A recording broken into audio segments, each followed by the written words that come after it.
Welcome back. This is another exciting episode of Mr. Takeda Teaches Math 7. This is lesson 9.1 on surface area of prisms. So first of all, what is a prism? I'm going to try something different on this video, and you're going to notice maybe a little lag in the audio because I'm going to do this by embedding some video like this. Like I said, there's some lag. This box of macaroni comes in a rectangular prism. Why is it a rectangular prism? Not because the fronts and sides are rectangular, because the top and the bottom are rectangular. That's why we call this a rectangular prism. Okay, the tops and bottoms are rectangular. We call those bases, and then we have four we call lateral faces that connect the two bases, the top and the bottom. All right. So we can unfold one of these into what we call a net. And let me show you what that looks like. So here, this one's a square prism. I don't have a true rectangular prism, but I can unfold it like so. So I've got my four lateral faces here, and then my two bases across from one of those faces. Right? Here's my two bases, the top and the bottom, and then the four lateral faces. But the idea of this is we can kind of, because that's what we want to get. We want to get the measure of those. We want to get the measure of all those faces, the areas. So here's the important thing when we're thinking about these nets like this. The bases are kind of off to the side, and these four lateral faces, I kind of think of them as kind of like unrolling. They're connected at these edges here. One important thing is that these two edges are going to come together. So these will be the same.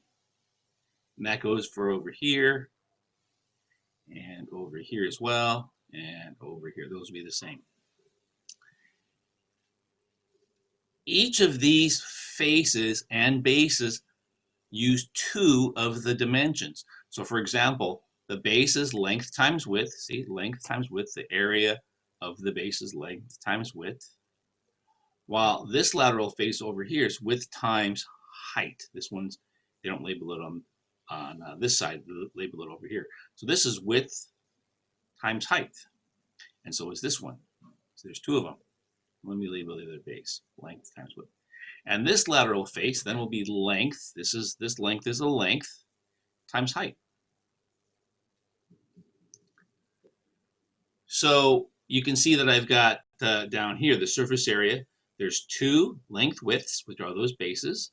There's two length heights, which are the bigger of the lateral faces, we'll call it. And then two of the width height, which are the smaller of the lateral faces. Okay? So the idea is we want to get the area of all of these faces and bases and add them up. That's it. Okay, so let's take a look at a problem here. We want to find the surface area of this prism. And it says draw a net. And maybe you can draw the net. That's kind of up to you how you want to unroll this thing. So I'm going to try and draw a net here. So this is, I'm trying to draw this kind of like longer, it's not the longest face. This one's like 5x3. So this is this one. And then in between we've got this one and the other base here. Now what did we say? We said that these two would have to be the same, right? So those two are the same. These two are the same. These two are the same. And then this face is going to be the same as this face here.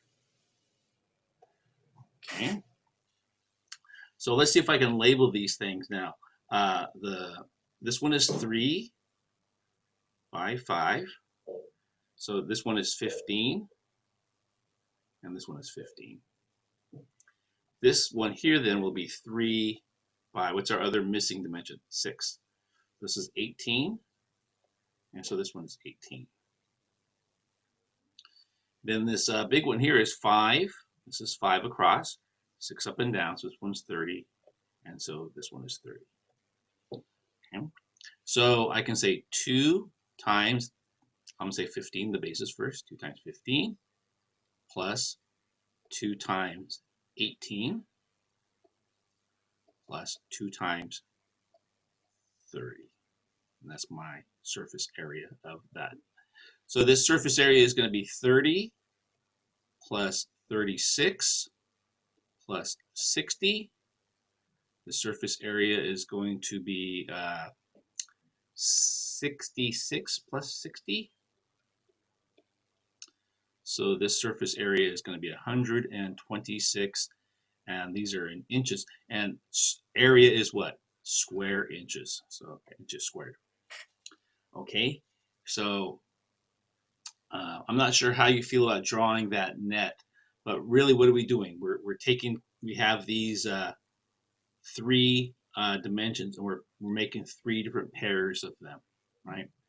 3 by 5, 3 by 6, 6 by 5. Try this one. I won't give you any more help than what we just did. But again, we have 3 dimensions. Think about making 3 different pairs of these different dimensions and doubling them and then adding them up. Okay, let's take a look at that one's for class. Let's take a look at, well, this is really the big idea of all of these prisms, that it's the surface area is the areas of the bases plus the areas of the lateral faces. How we go about getting those might be a little bit different in some of these things. Let's take a look at this triangular one here, because this triangular one here, if you look at this base, the base is 3 by 4 by 5.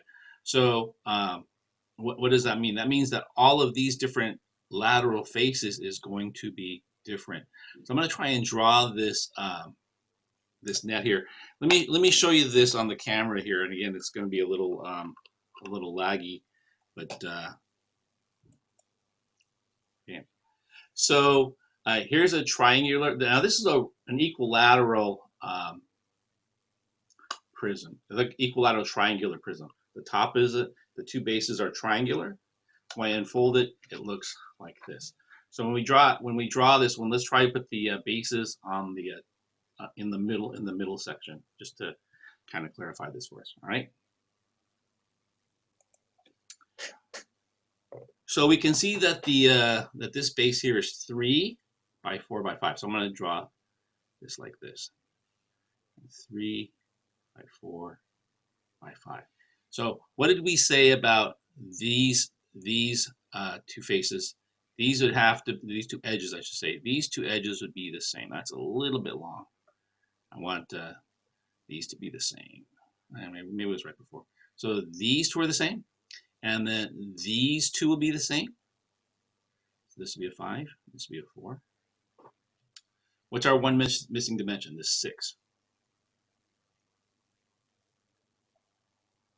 6.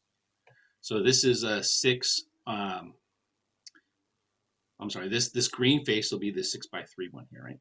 So let's go ahead and finish this off. Like this, like this, like this, like this, like this, like this. Okay. All right. So my 3, 4, 5 triangle. I got 2 of them. Then I got these 3 different size rectangles. They're really 3 different sizes. So this is 5 by 6, so this is 30. This is 3 by 6, so this is 18. And this one is 6 by 4, so this is 24. Now the area of the base, the triangle, now remember, area of a triangle is what? 1/2 base times height. So this is going to be 1/2 3 times 4. So 3 times 4 is 12. 1/2 of 12 is 6. So this is 6, and this one is 6. I've got 2 of those. Okay, so this would be 2 times 6 plus 30 plus 18 plus 24. This is 12 then, plus 30 plus 18 plus 24. And then when I add these up, I'm at 12 plus 30 plus 18 plus 24, 84. And again, this is in square. This time it's meters, square meters. And I should put the S equals the surface area. Okay, so this one's a little trickier because in this case, these three lateral faces are all different sizes. Okay, and then and doing the area of a triangular base, well, that means you have to know your area formulas for triangles, right? Okay, try this one and see what you get on this one. And when you do it, unpause it and join me on the final problem. I said final, but I don't think I was telling the truth. I think we're after this. Okay, finding surface area of a cube. This is actually the easiest one because in a cube, what do we know about a cube? It's all the sides are the same. So one of the sides then would be a square, and then I have 6 of them. So our formula is just 6 times s squared, because s squared, a side squared, would be the area of one of the faces. I've got this one to unfold as well. Again, this is just a rectangular prism, but let me show you what this one looks like. Boom. So here's a cube. So you see all the sides are the same length. So when I take this one apart and I unfold it, it looks like it's just like the rectangular prism, but all the sides are the same. So for this one, we don't have to draw a net. We can use the formula for this one. And the formula for this one is going to be, get the area of one of the sides, square it, and then multiply by 6. Right? So the surface area is going to be 6 times 12. That's one of my sides. I'm going to square it, because 12 squared is what? 12 squared is the area of one face. So in this case, that'll be 144. So one face has 144 square meters. But I've got 6 faces on the cube. So 6 times 144 is 864. And this will be in meters squared. Okay, so go ahead and try this last one here. This will end the video for us. We have some other things we can do in class to follow this up. See what you get on this one, and have a great rest of your day.